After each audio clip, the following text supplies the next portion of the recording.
So Richard, we live in a world of social media. How important is social media for the modern estate agent? Well, we know it's critically important, but at the end of the day, it's what you put in your social media feeds. If you're just dumping stock on Twitter and expecting that to be socially engaged, you're not. Put something relevant, interesting, meaningful, engaging, educating, enlightening, something that people say, oh, I hadn't thought of that. Example? How do you tell the children you're moving? Quick little bit, how do you tell the children you're moving is good educational advice to somebody. Make them advisory. It's, as I say, far better than just sticking a property on. By putting a property on social media, it's like walking into a supermarket, grabbing someone at random and saying, do you want to buy a property at 34 Acacia Avenue for £400,000? It just alienates people. Give people something interesting. So Richard, any tips on closing? How does an agent close that deal? Most agents actually don't, a lot of them don't even bother to close. They just think if they're nice and they do a reasonable job, they'll get the business. They miss the opportunity, having earned the right to the business, to ask for it. All they need to do is to look someone in the eye and say, would you be confident with me as your agent? And as an EXP agent, because they're individuals, that's what they're getting. They're getting the personal accountability and commitment of that individual. So ask them, would you be comfortable? Would you be confident with me as your agent? Can we get the ball rolling?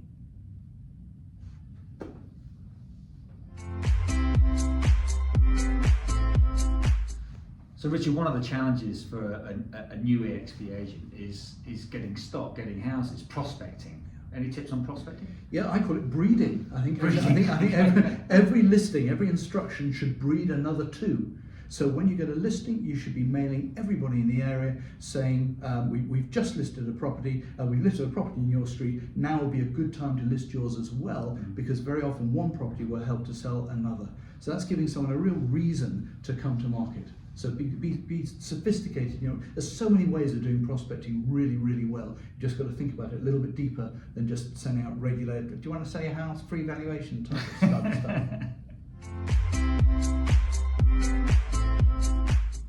So Richard, I've sold a few houses in my life, moved a few times, and I think I've always chosen the agents that I've had the best relationship with.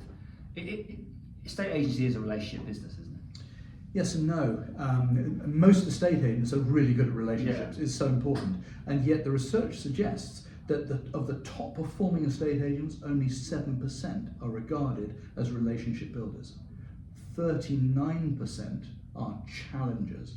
People who are prepared to say it as it is and give their client a run for the money and say, I'm not taking on your house until you paint that wall. Tongue in cheek, bit of humour maybe, but to pick it up and drive it, to be the expert and to actually say, no, you're paying me to do this job, not be the weak agent who say, well, I'll do anything you say. Be the challenger, more important even than being the relationship builder. Okay.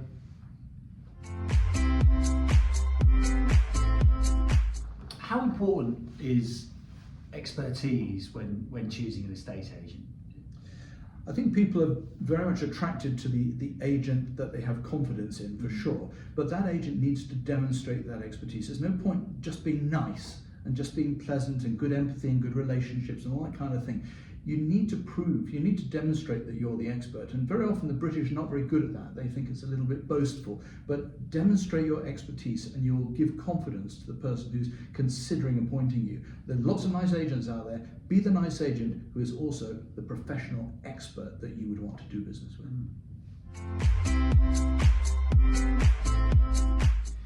So Richard, how important is it to communicate your USPs? The USPs, I think in a way that's a bit of an old-fashioned term. It means unique selling proposition, unique selling point, which is all about me really. I'd rather convert that to UCBs, unique client benefits.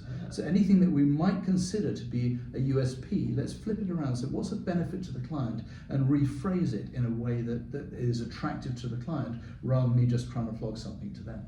So UCBs from USPs. Thank you.